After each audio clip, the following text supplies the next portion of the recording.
Strike today in a mass mobilization demanding improved living conditions, greater access to resources, and the end of what they call modern-day slavery.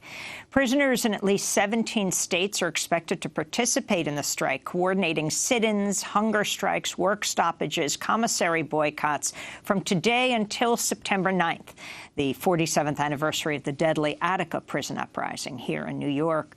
Prisoners first called for the strike in April after a bloody altercation broke out at the Lee Correctional Institution in South Carolina, leaving 7 prisoners dead and 17 others seriously injured. It was the deadliest prison riot in the United States in a quarter of a century. 6 of the 7 prisoners killed were African-American. The violence was allowed to continue for hours. One witness described bodies of dead prisoners, quote, literally stacked on top of each other. No guards were hurt. The riot became the rallying cry for a movement. In the weeks after that, Prison Advocacy Network, Jailhouse Lawyers Speak issued a list of 10 demands, among them greater sentencing reform, more access to rehabilitation programs, the right to vote, and the end of prison slave labor, what they called prison slave labor. This is a video made by the Incarcerated Workers Organizing Committee with the nonprofit Planting Justice, explaining why prisoners are striking.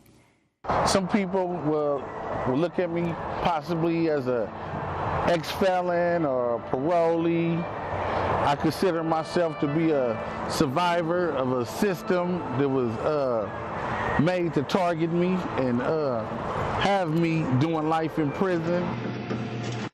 I know how to strip floors, wax them, take the gum up off floors, and so I started doing that, and that was 16 cents an hour. I started out as a line server, serving food for breakfast and dinner. Then I became a dishwasher, and just all maintenance of the kitchen. They didn't pay much. They paid 13 cents an hour.